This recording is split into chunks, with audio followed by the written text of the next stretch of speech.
280 kilometre प्रति घंटे की रफ्तार से दुश्मनों पर धावा बोलने वाला ये अपाचे अटैक हेलीकॉप्टर है। डिजाइन ऐसा है कि इसे रडार पर पकड़ना मुश्किल होता है। इसमें लगी मिसाइलें 11 किलोमीटर रेंज में मौजूद टैंक, बंकर्स और दूसरे हेलीकॉप्टर्स को पल में तबाह कर देती है।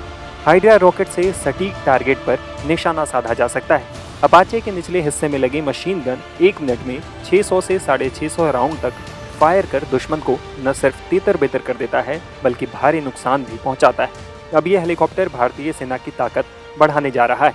22 जुलाई 2025 को 3 अपाचे H-64E हेलीकॉप्टर सेना की आर्मी एविएशन कोर को डिलीवर कर दिया गया है। यह हेलीकॉप्टर सेना की आक्रामक क्षमता और टोही अभियानों को भी मजबूती देगी।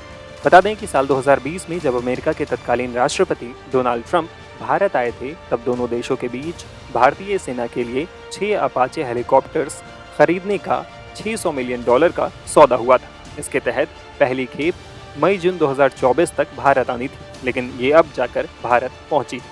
वहीं सौदे से पहले भारतीय वायुसेना पहले ही 22 अपाचे हेलीकॉप्टर खरीद चुकी है। वो सौदा साल 2015 में अमेरिकी सरकार और बोइंग कंपनी के साथ हुआ था।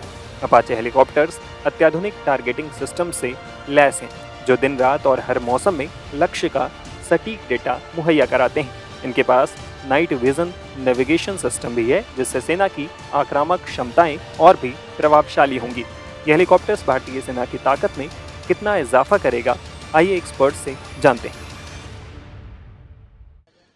ये जो 3 अपाचेज आज हिंडन में लैंड करे हैं यूएसए से, इनको मेरे हिसाब से 7 से 10 दिन लग जाएंगे पूरा ऑपरेशनल होने के लिए, फ्लाइंग की हालत में आने के लिए। तो अब से 10 दिन बाद ये जोधपुर में पहुंच जाएंगे और जैसे ही पहुंच जाएंगे वहां पे ऑपरेशनल हो जाएंगे। जोधपुर क्यों चूज किया गया इसको? जोधपुर इसलिए सिलेक्ट किया गया क्योंकि वहां पे एक ऑलरेडी आर्मी एविएशन की एग्जिस्टिंग बेस है, जहां पे और तरीके के हेलीकॉप्टर्स भी हैं। प्लस ये ऐसी जगह है जो कि वेस्टर्न बॉर्डर्स से नजदीक पड़ता है, और जो रोल है अपाचे हेलीकॉप्टर का कि दुश्मन के टैंक्स को नष्ट करना, वो इसी टेरेन में ज्यादा अच्छा है उसको लोकेट करना। सर, पायलट्स को किस प्रकार की ट्रेनिंग दी जाएगी इन अपाचेस को ऑपरेट करने के लिए? जो तकरीबन 6 से 8 पायलट ऑलरेडी हैं जो अपाचे पे फुल्ली ट्रेंड है। इनफैक्ट पिछले साल ही वो यूएस से गए थे और ट्रेन होकर इंडिया वापस आ चुके हैं, और उनको अपाचे को फ्लाई करना, डे नाइट सब तरह के मिशंस करना बखूबी आता है।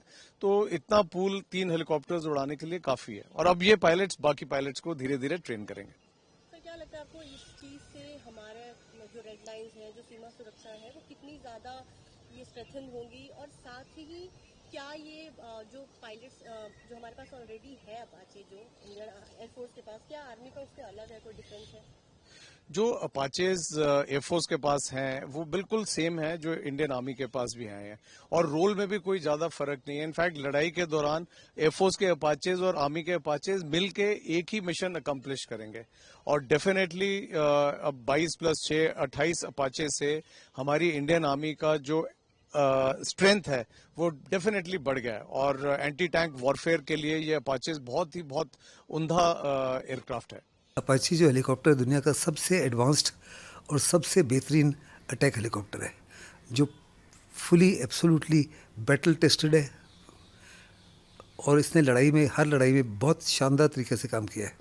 ये हर प्रकार के मॉडर्न सेंसर से लैस है, बड़ी आसानी से टारगेटिंग, नेविगेशन और एडवांस कम्युनिकेशन सिस्टम से लैस है। ये हर प्रकार के मौसम में मल्टी रोल कैपेबिलिटी है इसकी। रात को काम कर सकता है, दिन को काम कर सकता है, और बैड वेदर में काम कर सकता है। फिर इसको कहा जाता है एक किस्म से फ्लाइंग टैंक। ये दुश्मन के ऊपर बड़े आसानी से हामी हो सकता है। इसके अंदर 3 या 4 प्रकार के हथियार ले जा सकता है। एक तो इसके 30 मिलीमीटर चेन गन है, फिर रॉकेट ले जा सकता है, फिर एयर टू ग्राउंड मिसाइल जो है, जो दुनिया की तकरीबन सबसे बेहतरीन मिसाइल है, हेल फायर मिसाइल, उसको ले जा सकता है।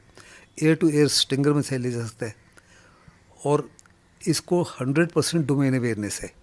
यानी दूसरे लफ्ज़ों में स्पेस से, सैटेलाइट्स के माध्यम से, ड्रोन्स के माध्यम से हर इंफॉर्मेशन हासिल करता है, जो कमांडर्स को डोमेन अवेयरनेस देता है, जिससे वो सही फैसला ले सकते हैं।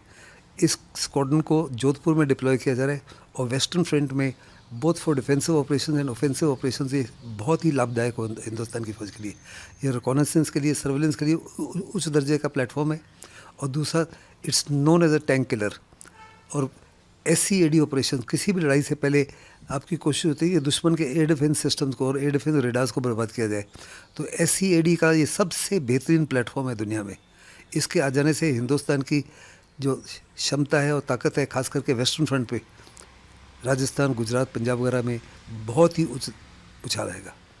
इसी माफी के 22 हेलीकॉप्टर्स ऑलरेडी हैं इंडियन एयरफोर्स के साथ। ये हेलीकॉप्टर्स हिंदुस्तान को 15 महीने पहले 6 मिलने चाहिए थे, लेकिन सप्लाई चेन डिस्ट्रप्शन की वजह से ये डिले हुआ। 22 जुलाई को ये हैंड ओवर किए गए दैट हिंडन एयरफोर्स बेस में।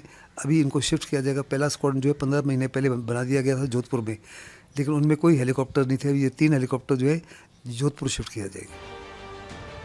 बता दें कि साल 1984 में दुनिया पहली बार अपाचे हेलीकॉप्टर से रूबरू हुई।